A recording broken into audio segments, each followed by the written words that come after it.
Sausage. Hello everyone, this is Attack the Backlog, the podcast where I, Mark Kuznez, tries to make a dent in their backlog one game at a time. This episode is all about Far Cry 3 Blood Dragon, a standalone, bite-sized Far Cry that offered a cyberific experience full of 80s vibes and supposedly good times. Whether or not good times were had will be divulged soon.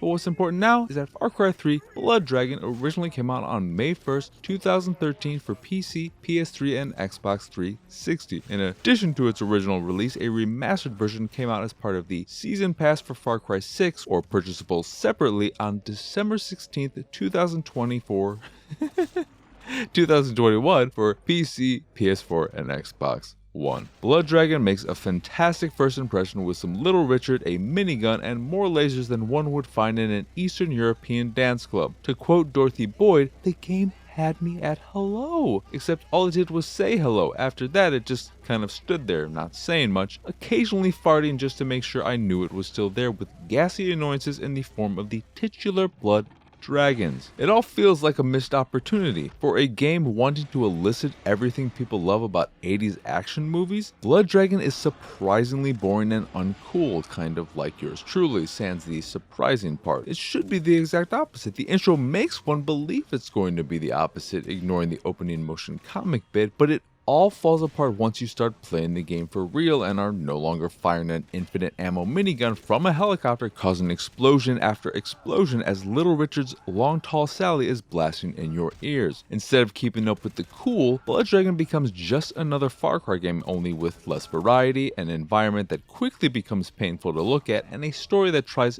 too hard to be cool and even had me convinced Michael Biehn, who voices the main character, wasn't Michael Biehn, but someone doing a terrible Michael Biehn impression. When I realized this on stream, I just about spit out my coffee all over my screen. Is Biehn just that bad at acting these days, or was the direction so bad they managed to make Michael Biehn sound like a poor imitation of himself? And that's what the entirety of Blood Dragon feels like, a poor imitation. A poor imitation of 80s action movies, a poor imitation of a Far Cry game, and a poor imitation of anything resembling a good time. There are only 7 main weapons in the game, excluding the kill star you get at the very end, and every single one of them is not satisfying to use. Even the minigun somehow manages to suck after the opening scene. It's not that they're exceptionally bad weapons, they're basic shit like an assault rifle, a flamethrower, and a shotgun, but the satisfaction that comes from the impact your bullets make isn't there, which is most apparent when using the shotgun. Instead of watching enemies fly when hit by your shotgun's blast, they just kind of fall down limp, like my dick when someone offers me cereal and brings me a bowl of Cheerios instead of oatmeal. Come on, we all know. How could you do that to me? Of all the things to do to me, you're gonna do me like that? I just wanted some oatmeal. God.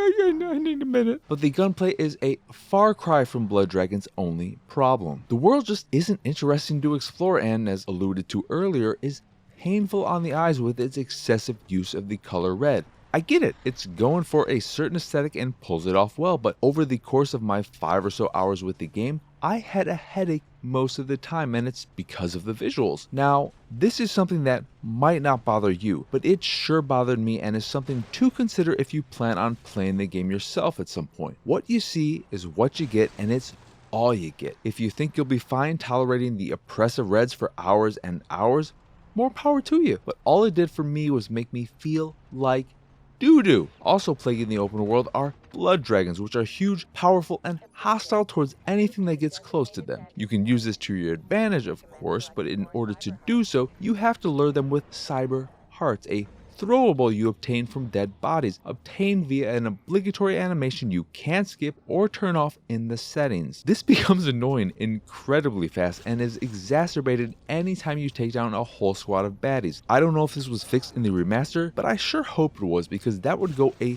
long way in making Blood Dragon less of the tedious experience it overall is. I went into Blood Dragon with high expectations, maybe too high. As someone who's enjoyed every Far Cry game they've played, I didn't have a reason to think Blood Dragon would be any different, but I didn't love Blood Dragon or even like it. Even the bow was disappointing. When I got the bow, a weapon I love using in games, I was super excited, but all that excitement died the second I started using it. This is what my entire time with Blood Dragon was like. I'd find reasons to get excited, reasons to get hopeful, and each and every time disappointment would soon follow. Is Far Cry 3 Blood Dragon a bad game?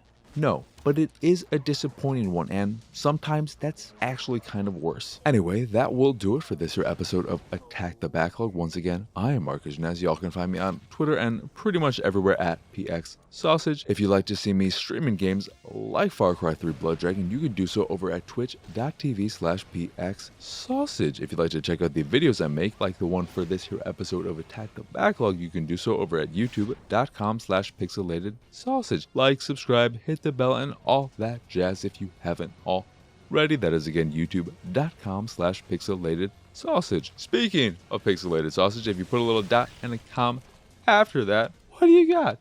You got my site, and if you go there, you will find more stuff like this, as well as the art I make. And if you see something you like, you can purchase a print of the piece you fancy. And if you fancy the site in general and anything that we do, please go over to patreon.com/PXS and support us that way. As always, thank you for watching or listening. I hope you enjoyed this here episode, and I hope you have a wonderful, wonderful rest of your day.